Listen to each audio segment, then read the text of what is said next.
News weather for tropical wave, Gabrielle, in the Atlantic.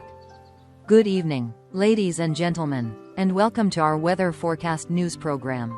In these first days of September, the global climate picture continues to be particularly dynamic, and the focal point closely monitored by international experts is a tropical wave that has just formed off the coast of Africa, currently crossing the so-called main development region of the Atlantic.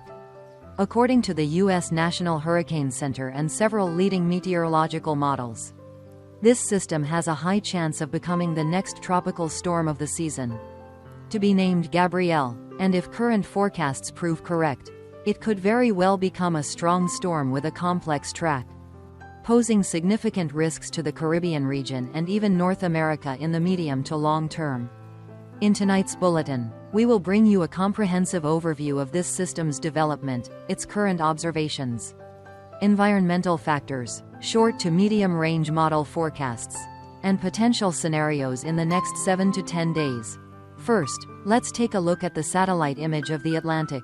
On your screen is the West African coastline, where tropical waves frequently form at the peak of hurricane season.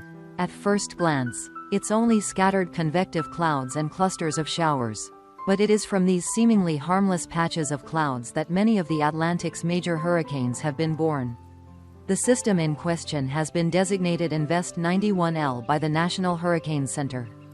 The Invest tag means forecasters are now collecting specialized data, running dedicated model simulations, and treating this as a genuine candidate for tropical development. Of note, in recent advisories, the NHC has raised the development probability of this system to high levels, currently about 90% over the next 7 days, and up to 60% within the next 48 hours. On the graphic, you can see a red X symbol marking the area of high development risk. Such an assessment is rarely given unless a system is already showing signs of a developing core, which suggests surrounding environmental conditions are quite favorable. The official NHC discussion highlights that environmental conditions are favorable for further development. In other words, sea surface temperatures, mid-level humidity, and upper-level divergence are all supportive of the formation of a tropical depression. And if trends hold, we could soon have Tropical Storm Gabrielle. Looking at the environmental setup, it's clear why the NHC is confident. Sea surface temperatures across the MDR are holding at 28 to 29 degrees Celsius. With some areas above 30 degrees Celsius, plenty of fuel for deep convection. Upper-level winds around 200 hectopascals indicate a region of divergence aloft, which allows rising warm, moist air to be efficiently vented, fostering a healthy convective cycle. These two factors alone explain the heightened confidence in development. However, conditions are not entirely wide open. To the northwest of the system lies a tropical upper tropospheric trough, TUT. This feature may inject wind shear toward the southwest, producing vertical shear in the 200 to 850 hectopascals layer. Once shear exceeds 20 to 25 knots, a fledgling tropical depression can tilt, displacing convection to the east of the center and disrupting core consolidation. Additionally, the dry Saharan air layer, SAL, could be entrained into the circulation, potentially choking off convection. Many tropical waves in past seasons have faltered under similar circumstances. Thus, the outcome is a tug-of-war between supportive and suppressive factors. Now, let's dive into the forecast models. In the last 48 hours, the ECMWF, often called the Euro, has shown shifting scenarios. Its latest run has been more conservative, keeping the system weak for many days, perhaps only a depression or weak storm into mid-next week as it nears the Lesser Antilles. This contrasts with earlier Euro runs that projected a Category 1 to 2 hurricane advancing into the same area. Such run-to-run volatility underscores the uncertainty when a system has not yet fully closed off a core. In contrast, the USGFS model has been more consistent in showing quicker development. Within just 3 to 4 days, it depicts a tropical storm, strengthening to Category 2 as it drifts westward. Some extended runs even deepen the central pressure below 970 MB, equivalent to a Category 3 major hurricane, threatening the Leeward Islands and Virgin Islands. While still speculative, this scenario cannot be ignored. Specialized models like HWRF and HAFS offer mixed outcomes. But many suggest the Antilles, including Puerto Rico, should prepare for an organized system by late next week. Ensemble forecasts, collections of many model members, show widespread. Some runs drive the system into the Caribbean.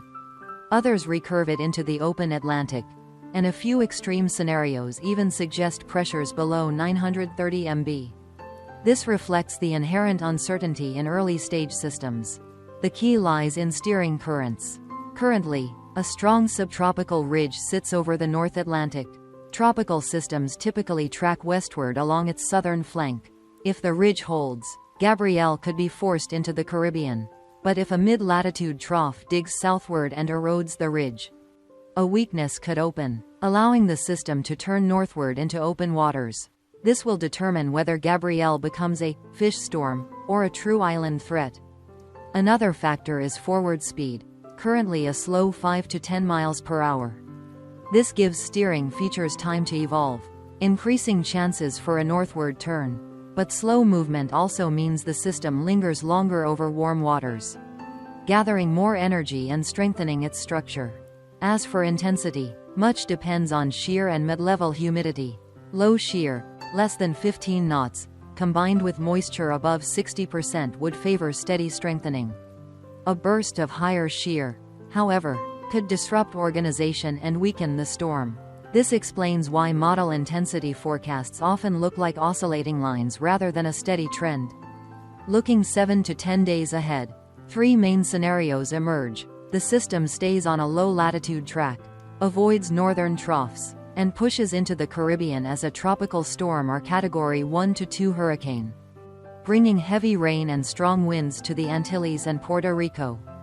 The system strengthens early, responds to a mid-latitude trough, and curves northward into the open Atlantic, in which case Bermuda would need to watch closely. The system weakens under shear, then reorganizes slowly, drifting and producing prolonged rainfall over smaller islands, raising flood concerns. The bottom line: no single model run should be taken as fact. Reliable forecasts require consistent trends across models, combined with direct observations, such as reconnaissance aircraft or scatterometer data. Over the next 72 hours, as Gabrielle organizes, forecasts will sharpen. For now, the message to residents of the Lesser Antilles, Virgin Islands, Puerto Rico, and the Northern Caribbean is clear: begin preparations now. Check your storm kits, water, non-perishable food, medicines, batteries, flashlights, secure rooftops and windows, clear loose outdoor items, and stay tuned to official updates. Early readiness is always better than last-minute action. Many people ask why hurricane forecasts change within just 24 to 48 hours. The answer lies in initial data, when a system is still a broad tropical wave without a defined center. Satellites struggle to measure winds and pressure accurately. Once reconnaissance flights gather real-time measurements, model accuracy improves dramatically. Even small-scale features, like a pocket of shear or a tongue of dry air, can change the entire trajectory. That is why forecasters emphasize trends and probabilities, not single deterministic tracks. In the coming days, should the system be named Gabrielle, we will hear that name often, whether it curves harmlessly out to sea or becomes a Caribbean threat. This will be a story worth following closely, as with Hurricane Erin earlier this season, which we tracked for over 2 weeks. Gabrielle may bring an equally long and dramatic chapter. Ladies and gentlemen, before we close tonight's bulletin, we'd like to thank all our viewers for your continued support. If you appreciate these detailed and objective analyses, please subscribe, share, and leave your comments. If you have prayer requests, hopes, or messages you'd like the community to hold in thought, please share them below. We truly value each note. In summary, today's report has provided a full picture of Invest 91L, highly likely to become Tropical Storm Gabrielle in the coming days. It is a system full of potential, with uncertain track and intensity. But with vigilance, preparation, and community support, we can all face the coming days with readiness. Thank you for watching. Until next time, goodbye.